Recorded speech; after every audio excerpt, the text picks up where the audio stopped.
ক্ষমতার পালাবদলের পর থেকে বিগত তৃণমূল সরকারের একের পর এক দুর্নীতি প্রকাশ্যে আসছে। ভুরি ভুরি দুর্নীতি প্রকাশ্যে আসায় স্তম্ভিত রাজ্যবাসী।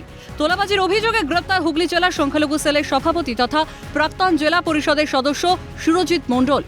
এক ব্যবসায়ীর কাছ থেকে 10 লক্ষ টাকা তোলা চাওয়া হুমকি দেওয়ার অভিযোগে তাকে গ্রেপ্তার করে চণ্ডীতলা থানার পুলিশ। টাকা দিতে রাজি না হওয়ায় ব্যবসায়ীকে হুমকি দেওয়া হয় বলে অভিযোগ। পরবর্তীকালে জোর করে ব্যবসায়ীর থেকে টাকা আদায় করা হয় বলেই অভিযোগ। এমনকি পরে টাকা যে নিয়েছিলেন সে কথা অস্বীকার করেন অভিযুক্ত সুরজিৎ মণ্ডল, এমনটাই অভিযোগ ওঠে। সুরজিৎ মণ্ডলের স্ত্রী অনিন্দিতা মণ্ডল বর্তমানে হুগলি জেলার পরিষদের সদস্য। সুরজিৎ মণ্ডল তৃণমূলের হুগলি জেলা সংখ্যালঘু সেলের সভাপতি এবং প্রাক্তন জেলা পরিষদের সদস্য। এলাকায় তার যথেষ্ট রাজনৈতিক প্রভাব ছিল, এমনটাই দাবি স্থানীয় বাসিন্দাদের। আমার থেকে সুরজিৎ মণ্ডল একটা জমি সংক্রান্ত কাজ করতে গিয়ে আমার থেকে 10 লাখ টাকা দাবি করে। তো সেই 10 লাখ টাকা আমি ওনাকে দিতে বাধ্য হই। অ্যাকচুয়ালি আমাকে অনেক রকমভাবে থ্রেট দিয়ে আমাকে 10 লক্ষ টাকা চাওয়া হয়েছিল। তো আমি সেই 10 লক্ষ টাকা দিতে বাধ্য হই।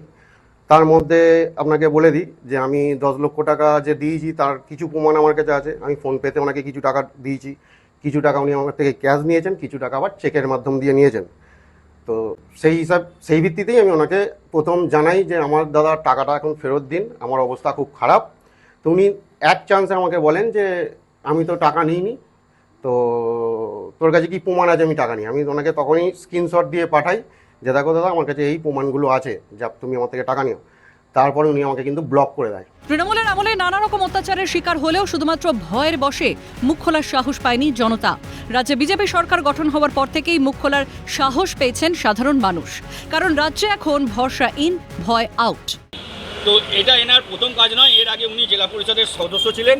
সেই সময় বিভিন্ন ধরনের অত্যাচার বেলেডাঙ্গা চণ্ডীতলার উপর কর্মীদের উপর এবং বিজেপি কর্মীদের উপর উনি সংগঠিত করেছেন। এমনকি 18 সালে পঞ্চায়েত ভোটের সময় যে আপনারা দেখেছেন চণ্ডীতলায়, আপনারা যারা নিউজ মিডিয়া ছিলেন, লাস্ট যে নমিনেশনের ডেট ছিল পঞ্চায়েত ভোটের, তিনি অকথ্য ভাষায় অত্যাচার করিয়েছেন এবং তিনি একটা পুরো গ্যাং চালাতেন। আজকে চণ্ডীতলাবাসী হিসাবে এবং একজন বিজেপি কর্মী হিসাবে অত্যন্ত খুশি যে এরকম একটা ক্রিমিনাল আজকে গ্রেপ্তার হয়েছে। এনার উপর বিভিন্ন ধরনের অভিযোগ এলাকার বাসীরা দিচ্ছিল, ভয়ে এতদিন কিছু করতে পারেনি।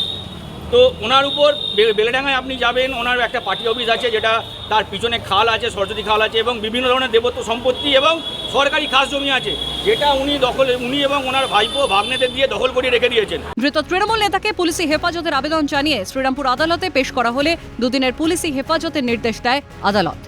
সমিত সিনহার রিপোর্ট, ক্যালকাটা নিউজ।